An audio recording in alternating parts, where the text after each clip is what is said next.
So that Demon Slayer greatness returns to us with a retelling / new content surrounding the Mugen Train arc, which we got the movie, a lot of us probably have seen the movie, but with this first episode of 7, it's brand new content getting us even more connected to Best Boy Rengoku, which is always a blessing.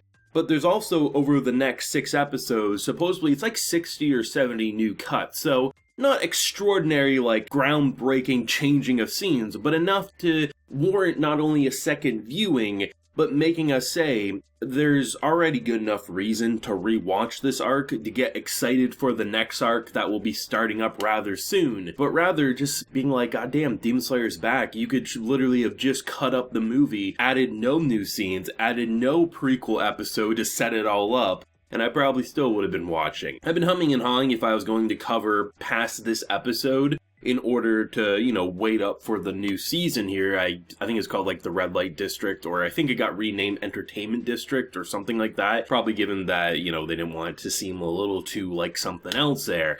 But I do think I'm going to be covering this one every single week, mainly because when I covered the movie, I think I did a good job. I'm going to praise my own review there. But the thing for me is I always love weekly experiences the most because I get to really deep dive the content. So it'll be fun. And like how when I review Attack on Titan, despite knowing the manga, knowing what's coming up, I will never spoil and I will never cover stuff that hasn't been explored yet. I can't give you the same security in the comment section because I assume there's going to be probably at least half that have watched the movie. So if you are going to interact with the comment section, I would warn you to be a little more cautious, just given the fact that people probably are going to talk about, I like how this is a little different, or I like how in this episode it sets up a little something something for the ending of the arc. I won't do that, but I just want to get that kind of house cleaning out of the way, just so we're all up to speed. We'll be covering this weekly, won't be talking about future content, even though I already know it. Week by week, episode by episode, that's how we're gonna do it, and I am damn excited. Now, I already knew walking into this that it was going to be a Rengoku-focused episode, which makes total sense, as the one thing that I think you could definitely argue that leading up into the movie, you kick off where this episode leaves off, right? When you watch the movie, they're on the train, they're getting on the train, you have our boy trying to fight a train, that's how it starts off. So to add an extra 20-ish minutes of seeing what made Rengoku pop up on that train, getting connections to even more about why he's so enthralled by his bento box, why he's so great. He's a badass, but he's a hilarious badass. He can say things with such a straight face, yet always feels so confident. And I really enjoyed just kicking this off where, his passion for food, it's the little things that I've always loved about the Demon Slayer characters. They have their own quirks and traits. I mean, just look at one of our main characters literally wants to fight things that seem more powerful. It's ridiculous that he wants to fight a goddamn train, but you wouldn't have him any other way. And the idea of someone who's such a total boss and badass,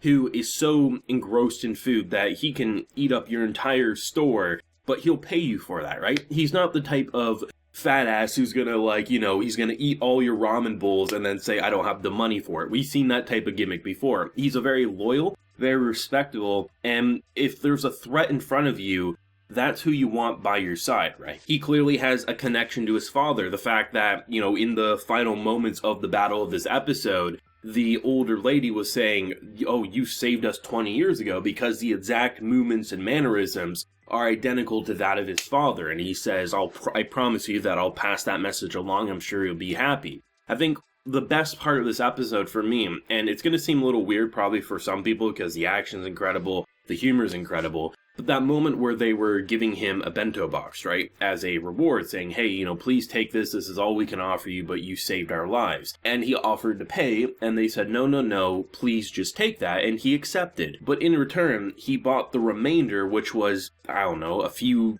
5 dozen worth of bento boxes, because 1, he loves food, but 2, it guarantees them a good day of wages because they have been struggling because of the man-eating train, the rumors, and, not a lot of people coming by. It's the little things that really define a character, and I think anyone who's either new to Rengoku as a character or have already fallen in love with him from the movie are going to love him equally as much in this episode because he is someone with a passion, he's a hungry boy, but he is someone who never shows fear, right? I mean, just look at that boy who was about to get his throat slit, and I mean, in a matter of seconds, you saw his skill in decapitating the hands that were holding him and freeing him. And I have to say, I mean, this was polished, and of course Demon Slayer is always polished, but that demon when he was like basically the Flash running around trying to go away, the colors, the line work, how they blended the 3D and 2D once again, I mean, Ufotable knows what they're doing when it comes to Demon Slayer, and hot damn, this is going to be great. I'm really interested to see, because I imagine most of the new cuts that will be added,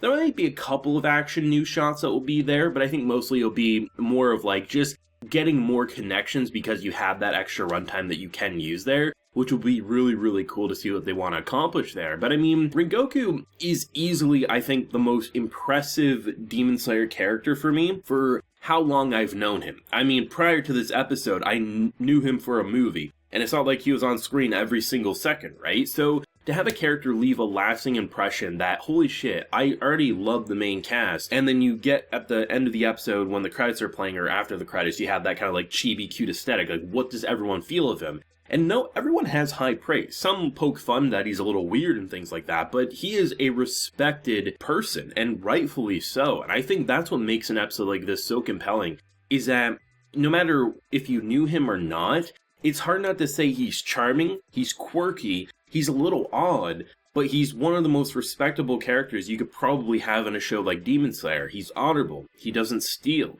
he serves the people, and would gladly do anything to keep the peace. And he very much believes in his vision of living up to his father, and I mean, goddamn, this was an incredible first episode. I'm really excited to see, because when, like I mentioned, when I review like a movie that's 2 hours or an hour and a half, whatever, right?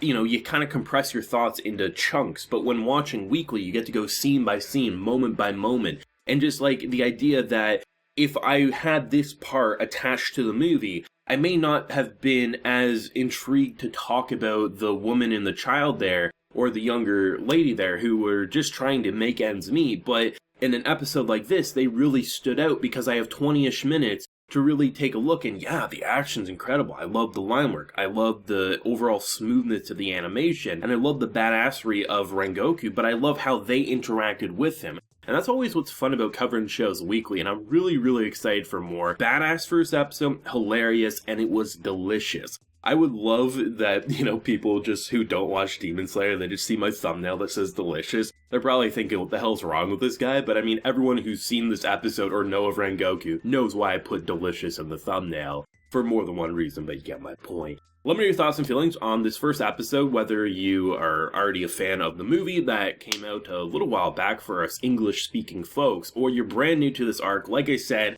I can't promise the comment section won't spoil future episodes of this arc, given the fact that we've already kind of experienced it, but for myself, I will keep it spoiler-free. But let me know your feelings down below, leave a like if you enjoyed, and subscribe if you're new around here. So until next time, everyone, please take care and have a good one.